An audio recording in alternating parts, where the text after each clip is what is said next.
बिस्मिल्लाहिर्रहमानिर्रहीम अस्सलाम वालेकुम। डोनाल्ड ट्रंप ने न्यूक्लियर जहाज इस वक्त रवाना कर दिया है और ये जहाज इस वक्त ईरान के यानी समंदरों के करीब है और एक नहीं कई जहाज रवाना की। ये बेसिकली क्या सूरत हाल है इसको आप जरा अच्छी तरह समझ लें। और ये अब लड़ाई जो है वो न्यूक्लियर जंग की तरफ आ रही है। क्या वाकई हिरोशिमा नागासाकी की तरह अमेरिका फिर एक बदतरीन मिसाल कायम करने जा रहा है अटैक करने की, और वो भी इस दफा न्यूक्लियर हमला। देखिए, अमेरिका ने डूम्सडे प्लेन इस वक्त भेजा है।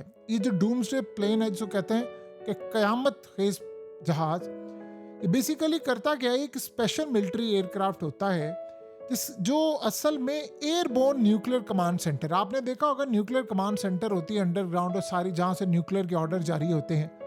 अब होता ये है कि इसको भेज दिया है न्यूक्लियर फोर्सेस के साथ कम्युनिकेट करने के लिए कि अगर इन केस न्यूक्लियर जंग के ऑर्डर आने लगते हैं और न्यूक्लियर कमांड सेंटर जमीन पर या तो तबाह कर दी जाती है या डिसेबल कर दी जाती है या कोई ईएमपी हमला हो जाता है, तो इस नतीजे के अंदर ये बेसिकली कम्युनिकेट करता है न्यूक्लियर फोर्सेस के साथ। ग्राउंड कमांड सिस्टम अगर तबाह हो जाए, डिसेबल हो जाए, तो ये मुकम्मल तौर पर आप समझ लें कि चलती फिरती कमांड सेंटर होता है क्राइसिस में।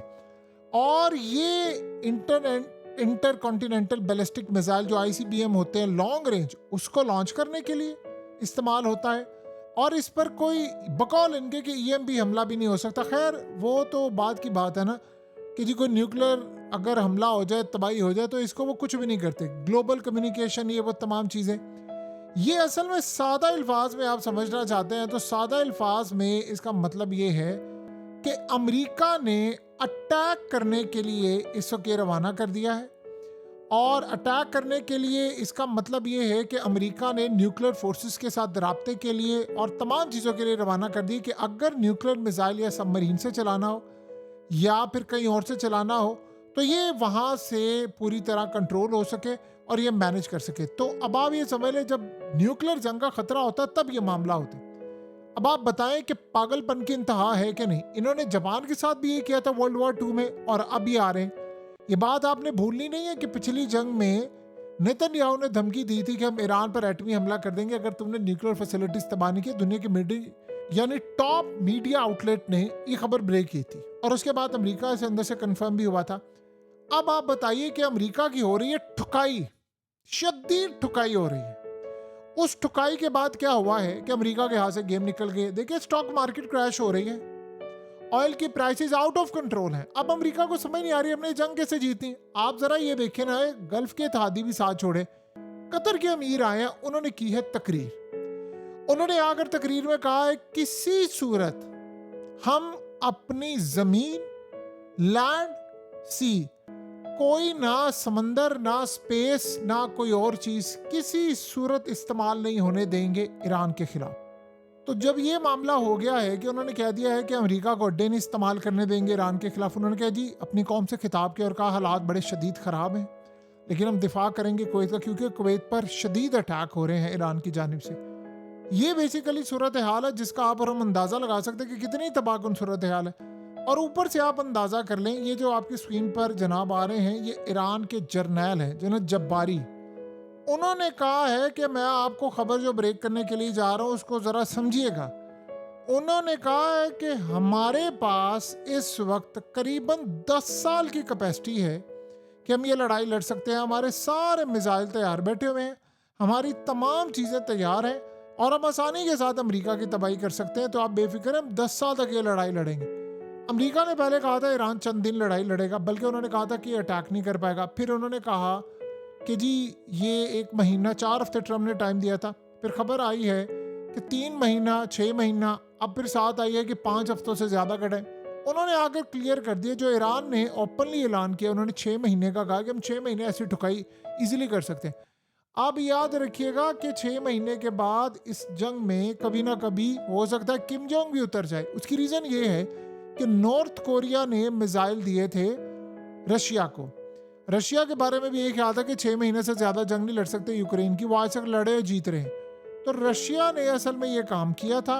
अब अमेरिका ने यूक्रेन से मदद तलब की है कि ईरान के ड्रोन्स रुक नहीं रहे तो आप मदद करें। अमेरिका की ठुकाई हो रही है, तेल की कीमतें आउट ऑफ कंट्रोल है, पूरा वर्ल्ड अमेरिका के खिलाफ हुआ पड़ा है। इसराइल भी अमेरिका से जो तवक्कुआत वाबस्ता किए थे वो नहीं हो रही, गल्फ कंट्रीज ऑलरेडी खिलाफ हो चुकी हुई हैं, ये सारे ममालिक ऑलरेडी खिलाफ है। तो बताएं आपने करना क्या और जाना कहाँ पर है? यानी सीधी सी सूरत हाल है कि आपने अब करना क्या है और आपने जाना कहाँ पर है। अब गल्फ कंट्रीज कहते हैं हमें सब पता है कि अमेरिका ने, आपको पता है लिंडसे ग्राहम ने जो बात की है उसमें बड़ा रिएक्शन आया गल्फ कंट्रीज से।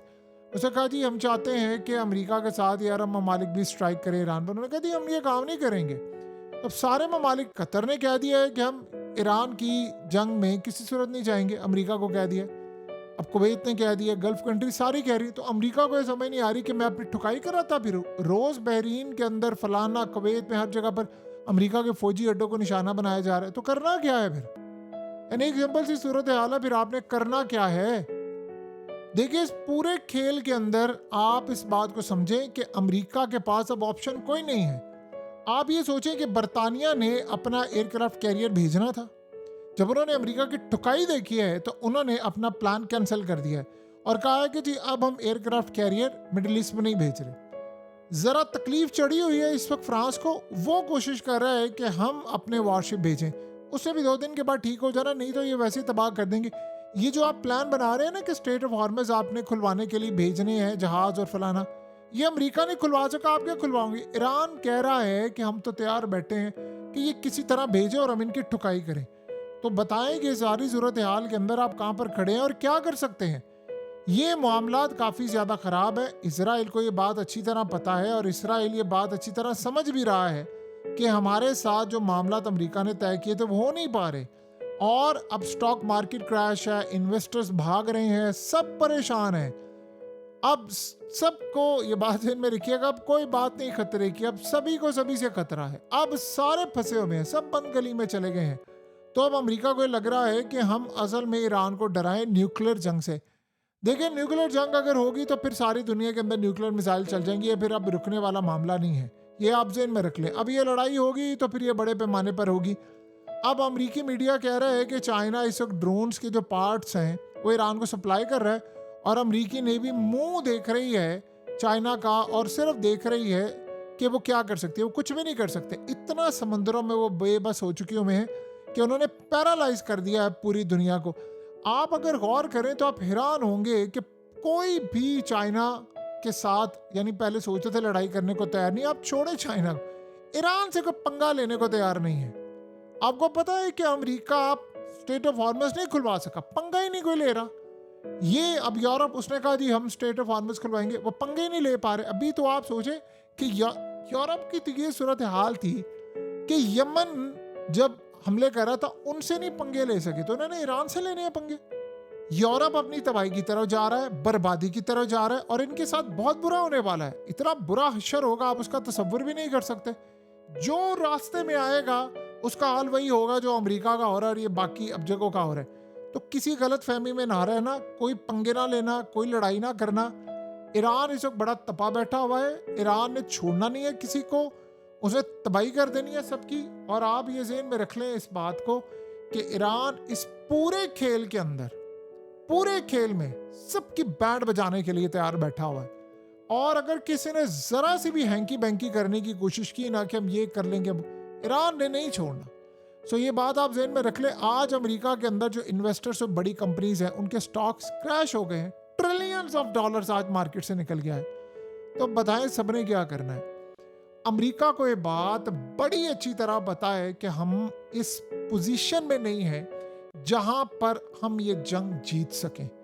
अब फिर वो न्यूक्लियर हमले की तरफ जा रहे हैं, तो क्या ये न्यूक्लियर हमला कर पाएंगे? देखिए इन लोगों से कुछ भी आप एक्सपेक्ट कर सकते हैं, और जब जनूनी किस्म के ट्रंप जैसे लोग सर पर खड़े हो जाएं, आज अमेरिका की 90% आबादी ट्रंप के खिलाफ है, 90%। अंदाजा कर लें आप। इसके साथ जो मिड टर्म इलेक्शन में होना है वो सारी दुनिया देखेगी। देखिए लोग समझते हैं कि जो मिड टर्म इलेक्शन के अंदर ये हार जाएगा तो इसका मुआवजा आ जाएगा, क्योंकि फिर इसके खिलाफ अदम एतमाद की तहरीक आ जाएगी। जब तक इजराइल नहीं चाहेगा कोई तहरीक नहीं आएगी। बहरहाल इतना ये बात आप ज़हन में रख लें कि कोई नहीं आ सकती। लेकिन जो बदतरीन तबाही की है इसराइल ने, बदतरीन तबाही की है इस वक्त पूरे वर्ल्ड में, उसका कोई तसव्वुर कर सकता है? नहीं कर सकता। बहरहाल अब इस सूरत हाल में सबको दो बातें पता चली। अमेरिका किसी की हिफाजत नहीं कर सकता, इस बात पर चाइना और रशिया तो बड़े खुश हैं। और ये बात भी सबको समझ आ गई है कि इसराइल असल में खुद लड़े या किसी जगह जंग लेकर आए, वो जंग बड़ी खतरनाक होगी। सो ईरान पर अटैक करने की कोई जरूरत नहीं कर रहा। अमेरिका जैसे पागलपन हरकतों से कुछ भी कर सकता है। आप एक्सपेक्ट रखें, करें उम्मीद कि ये कुछ भी कर सकते हैं, क्योंकि इन लोगों से कुछ भी उम्मीद आप कर सकते हैं कि कोई भी सूरत हाल सामने ला सकते हैं।